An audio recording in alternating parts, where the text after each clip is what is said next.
नमस्कार दोस्तों। Companies which have given decent results उनको चेक करते हैं। अलग अलग सेक्टर्स में हैं। आपकी इन कंपनीज पे क्या राय है? टेक्निकल्स क्या हैं? मैं से भी रजिस्टर्ड नहीं हूँ, ना खरीदने को बोल रहा हूँ।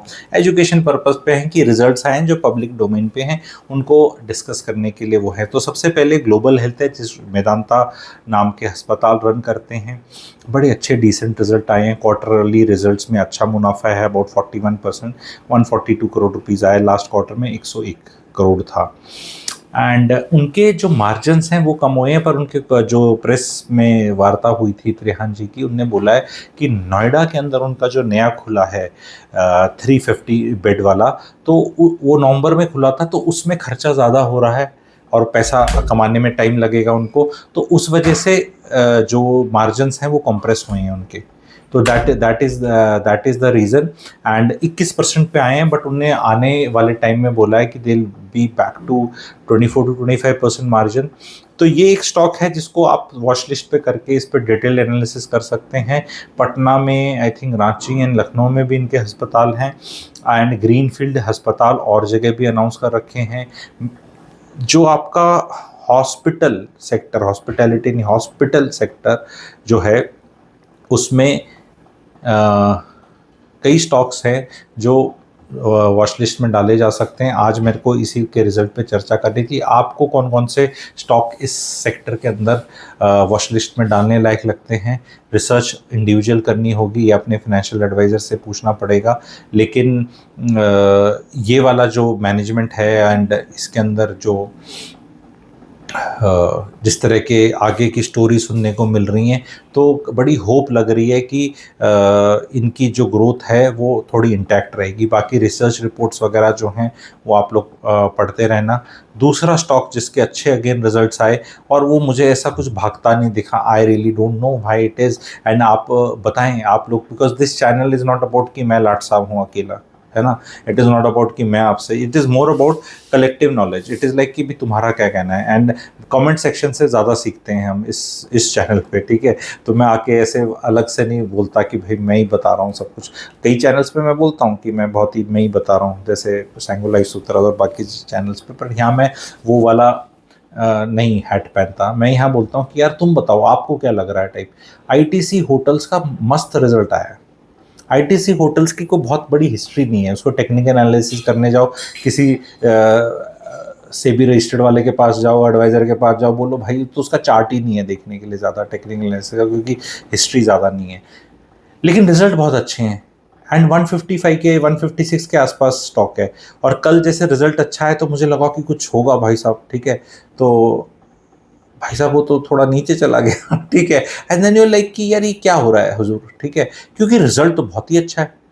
एंड उनकी आगे की अगर आप देखेंगे कि जो उनकी एक्सपेंशन प्लान्स हैं, बिकॉज सी आईटीसी के बहुत मार्की प्रॉपर्टीज़ हैं, बड़ा अच्छा कैश फ्लो है, रिजल्ट बहुत अच्छा है। ओनरशिप भी अगर आप देखें तो काफ़ी आपको अच्छे से मिलेगी। ये ओनरशिप देखना, किधर देखते हैं ये हमेशा हर स्टॉक की ना, ये एनालाइज किया करो खरीदा किसने हुआ है। तो कई बार क्या होता है, एफआईआई वगैरह सेलिंग करते हैं, उनका जिसने ज़्यादा खरीदा होता है उसमें प्रेशर ही रहता है। जैसे एचडीएफसी बैंक देखो भाई साहब, 5 साल पहले भी एचडीएफसी बैंक वहीं था। तो ये दो के जो रिजल्ट्स हैं ये बहुत अच्छे आए हैं। बाकी किस किस के रिजल्ट्स आते रहेंगे तो मैं कवर करता रहूँगा, क्योंकि रिजल्ट सीजन चल रहा है। ये नॉलेज शेयर करने के लिए है, एजुकेशन के माध्यम से है। कोई खरीद वरोध की, मैं तो क्लियर कट बोल रहा हूँ, मेरे कहने पे क्यों खरीदोगे? इतने स्टॉक्स हैं, रोज ब्रोकरेजेस पता नहीं कितने स्टॉक निकालती है।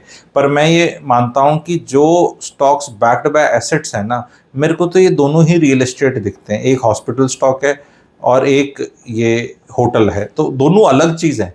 पर आजकल हॉस्पिटल भी होटलों की तरह चल रहे हैं, ठीक है, और होटल्स तो रियल एस्टेट की तरह चल ही रहे हैं, ठीक है। तो ये मोनोपोली का खेल है। तो अगर आप मोनोपोली में गेम खेलो और वहाँ पे अगर आपको हॉस्पिटल्स और होटल्स मिल रहे हों तो आप क्या करेंगे, ठीक है।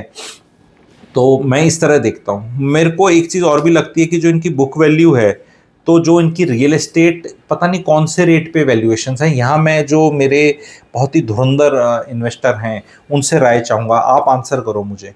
जब भी हम एक स्टॉक की बुक वैल्यू देखते हैं, तो अगर कोई फैक्ट्री है शहर से 100 किलोमीटर दूर, तो भाई उसके 10 किले हैं, उसमें प्लांट मशीनरी है, तो एक बुक वैल्यू आ जाती है। तो उतनी सी ही होगी, वो ऐसे आग नहीं लगी। लेकिन भाई अगर कोई इंसान मेदांता सेक्टर 38 39 वाला जो एकदम गढ़ एरिया है गुड़गांव का, वहाँ पे इतना बड़ा है, अगर ये लैंड ही होती तो कितने की होती बताओ।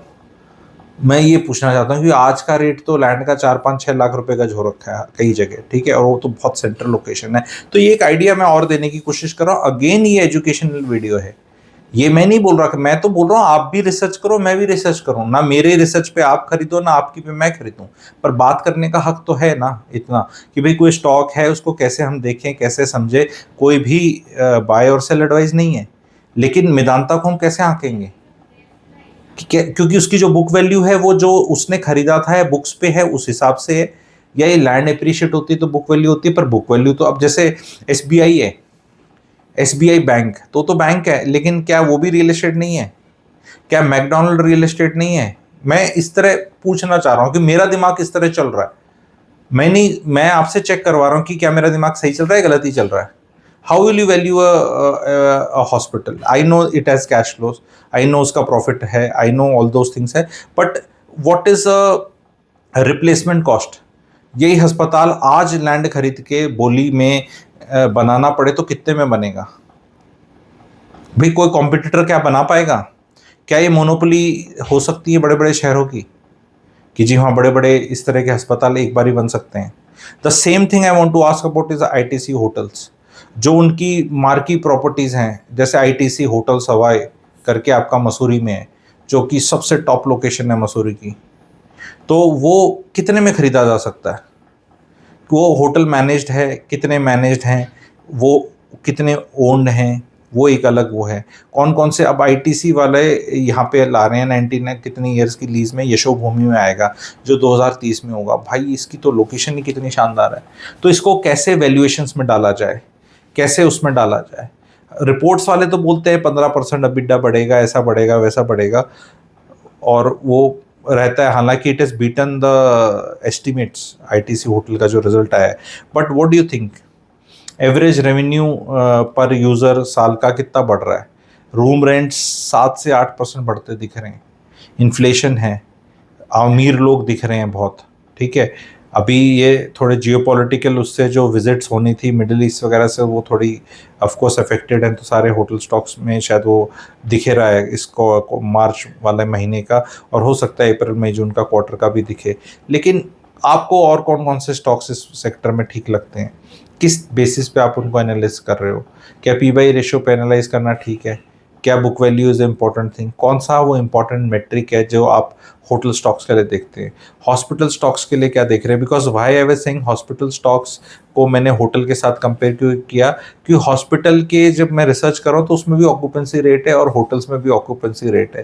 होटल्स के अंदर कीज बोलते हैं, रूम्स बोलते हैं, और हॉस्पिटल्स में बेड्स बोल रहे हैं। जब रिसर्च करने जाओ तो बोल रहे हैं कि भैया 5 साल में कितने बेड्स इंक्रीज करें, अगले 3 साल में कितने करेंगे, and we will do even better.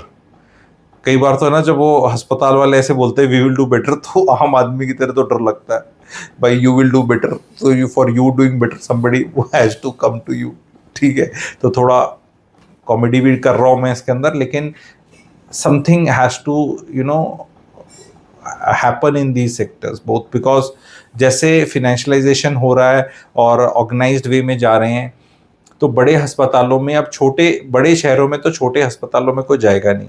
छोटे शहरों में अस्पताल छोटे होते हैं जो नर्सिंग होम टाइप होते हैं, उनके पास चॉइस नहीं होती तो वहाँ जाते हैं। गरीब लोग जो है मेडिकल कॉलेजेस वगैरह में जाते हैं, सारे सरकारी उसमें। अब मिडिल क्लास तो जा नहीं रही। Anybody who feels I am doing okay in life doesn't go to a सरकारी अस्पताल। I am not having an opinion on सरकारी अस्पताल, it's more of a investor वाला डिस्कशन है यहाँ पे, कुछ सोसाइटी वाला वीडियो नहीं बन रहा। लेकिन ये सेक्टर आई थिंक हमें देखना चाहिए। आपको क्या लग रहा है बताएं, आपके कौन से फेवरेट स्टॉक्स हैं एंड किस बेसिस पे आप उनको चेक करते हो, वो इस वीडियो में डालें। एंड चैनल को लाइक करें और 2 सब्सक्राइबर बढ़ाएं, तभी ज़्यादा वीडियो बनाने का मन करेगा। I am getting very very interested in the markets, ठीक है, इन द कमिंग टाइम्स। अभी वो हाहाकार मचेगा, कुछ होगा तो देखते हैं कैसा होता है मार्केट में। ऐसा लग रहा है गिर जाएगा, पर गवर्नमेंट पेट्रोल 2-3 रुपये बढ़ाती है, वो 15-20 बढ़ा देती तो कुछ होता पता चलता। अब 3 रुपये में लगता है फिर क्या होगा। तो ये अच्छा आई थिंक चूज़ किया है मोदी जी ने। इसको बोलते हैं बॉइलिंग फ्रॉग सिंड्रोम। ₹2-3 ₹2-3 हर महीने ऐसे कर लो। I don't know how it will turn out and war वगैरह रुकेगी, पेट्रोल वगैरह ईज़ होगा, कैसा होगा, ठीक है। डॉलर के बनस्पत भाग रहा है। बट आई पर्सनली फील कि as a country, that's my very personal opinion, हमारा एआई में कुछ नहीं हो रहा, हमें पता है। हम कोई कहीं लीडर नहीं है, कुछ नहीं है हमारा, ठीक है। हम जीसीसी के सेंटर लगा देंगे, डेटा सेंटर लगा देंगे, पानी डाल देंगे, ठंडा कर देंगे, ठीक है। That is what we are. And हर चीज़ में कोई शर्म आना या बहुत फॉल्स प्राइड लेने का मतलब नहीं, जो चीज़ जैसी है वैसी है।